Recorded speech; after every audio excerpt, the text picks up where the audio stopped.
नमस्कार, आप देख रहे हैं एफएम न्यूज और मैं हूं आपके साथ मनीषा सिंह। बात करेंगे पहली बड़ी खबर की।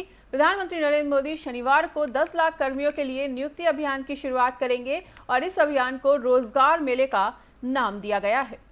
बताना चाहेंगे कि इस दौरान प्रधानमंत्री 75,000 नव नियुक्त युवाओं को नियुक्ति पत्र सौंपेंगे और प्रधानमंत्री कार्यालय ने एक बयान में गुरुवार 22 अक्टूबर 2022 को ये जानकारी दी है।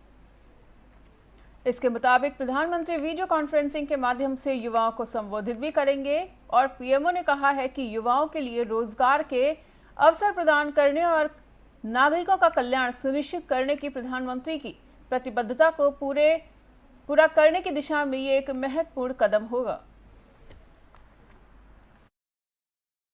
जून के महीने में सरकार के विभिन्न मंत्रालयों और विभागों को निर्देश भी दिया था और वो मिशन मोड से 10 लाख पदों पर भर्तियां करें।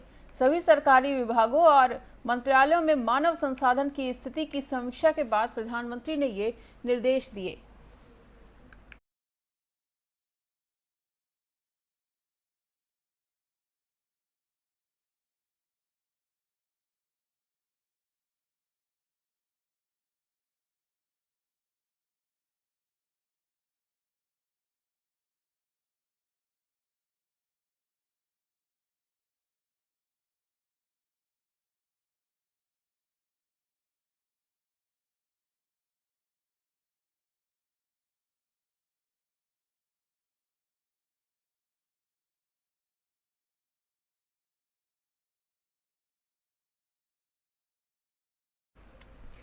प्रधानमंत्री नरेंद्र मोदी 21 अक्टूबर को उत्तराखंड में स्थित केदारनाथ धाम में दर्शन करने के बाद बद्रीनाथ धाम गए और पूजा अर्चना की। पीएम मोदी रात में बद्रीनाथ धाम में ही रुके और विकास कार्यों को लेकर देर रात तक बैठक की। माना जा रहा है कि काशी और केदारनाथ धाम के बाद अब बद्रीनाथ धाम की तस्वीर बदलने वाली है। वहीं पीएम मोदी ने अपनी इस यात्रा में हिमालयी क्षेत्र में 2 रोपवे की आधारशिला भी रखी। उन्होंने जनता से कहा कि आपके बीच आकर मुझे 2 रोपवे प्रोजेक्ट का सौभाग्य मिला है। वहीं पीएम मोदी ने जिन 2 रोपवे की आधारशिला रखी उनमें केदारनाथ रोपवे और हेमकुंड साहिब रोपवे शामिल है। धाम की तरह ही बद्रीनाथ धाम में भी विकास कार्यों का मास्टर प्लान तैयार किया गया है, जिस पर काम भी शुरू हो चुका है। धाम के पुनर्निर्माण के पहले फेज में 280 करोड़ रुपए खर्च किए जाएंगे। वहीं बद्रीनाथ धाम में अराइवल प्लाजा का निर्माण भी किया जाएगा, जहां श्रद्धालुओं को एक छत के नीचे कई तरह की सुविधाएं मिलेंगी। वहीं अलकनंदा नदी के किनारे एक रिवर फ्रंट बनाया जा रहा है, जिससे मंदिर के आसपास खूबसूरती में इजाफा होगा। वहीं बद्रीनाथ धाम में ही अंतर्राज्यीय बस टर्मिनल बनाया जाएगा। धाम में आने वाले श्रद्धालुओं को यात्रा से जुड़ी तमाम सुविधाएं भी दी जाएंगी।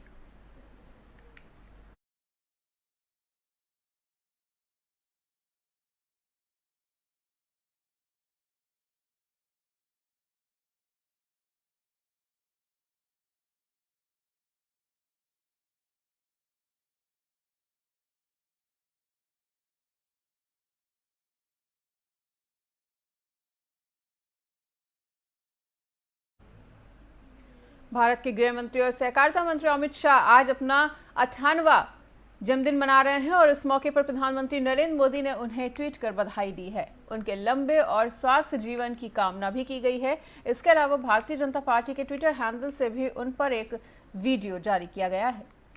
पीएम मोदी ने ट्वीट कर कहा है कि अमित शाह को जन्मदिन की बधाई और भारत के गृह मंत्री के रूप में वो हमारे देश की प्रगति के लिए कई प्रयास कर रहे हैं।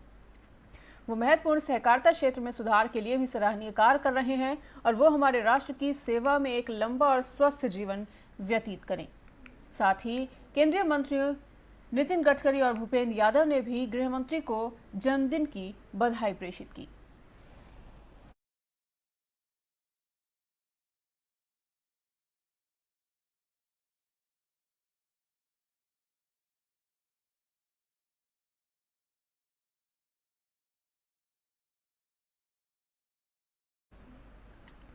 मध्य प्रदेश के रीवा में 3 वाहनों की टक्कर से भीषण हादसा हो गया है, जहां हादसे में 15 लोगों की मौत हो गई है।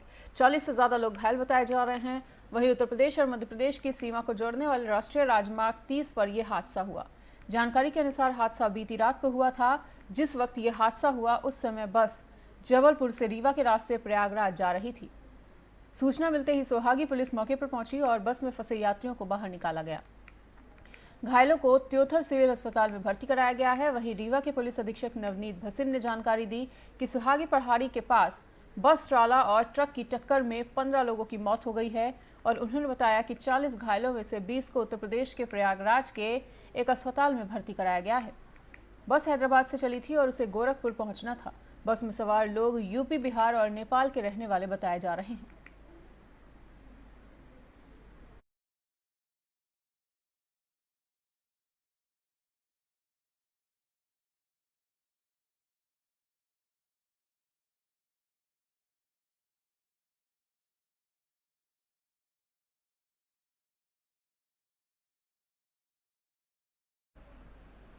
$200 करोड़ की ठगी के मामले में बॉलीवुड एक्ट्रेस जैकलिन फर्नांडिस की ओर से दायर नियमित जमानत याचिका पर पटियाला हाउस कोर्ट आज सुनवाई करेगा।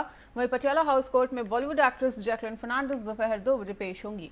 पटियाला हाउस कोर्ट से जैकलिन को मिली जमानत का ईडी विरोध भी कर सकती है। वहीं पिछली सुनवाई में कोर्ट ने जैकलिन फर्नांडिस को अंतरिम जमानत दे दी थी। उल्लेखनीय है कि सुकेश चंद्रशेखर के 200 करोड़ के जबरन वसूली मामले में जैकलिन फर्नांडिस से आरोपी हैं और इस मामले में प्रवर्तन निदेशालय यानी ईडी ने 17 अगस्त को एक चार्जशीट दाखिल कर जैकलिन को आरोपी बनाया था। इसके बाद अदालत ने उन्हें समन भी भेजा था। वहीं मनी लॉन्ड्रिंग के मामले में आरोपी बनाए जाने के बाद जैकलिन के वकील ने उनकी जमानत की याचिका को दायर किया था और हालांकि उस दौरान जैकलिन फर्नांडिस को दिल्ली के पटियाला हाउस कोर्ट की तरफ से अंतरिम जमानत दे दी गई थी, लेकिन इस केस को लेकर रेगुलर जमानत याचिका पर 22 अक्टूबर को सुनवाई होनी है। वहीं आपको बताना चाहेंगे कि जैकलिन फर्नांडिस के वकील ने बताया कि शनिवार को दिल्ली की विशेष अदालत के सामने उन्हें पेश होना है और फिलहाल जैकलिन फर्नांडिस की जमानत याचिका पर आखिरी डिबेट के लिए सूचीबद्ध है। और बताना चाहेंगे कि पिछले 1 साल से जैकलिन फर्नांडिस का नाम महाठग सुकेश चंद्रशेखर केस को लेकर लगातार सुर्खियों में बना हुआ है।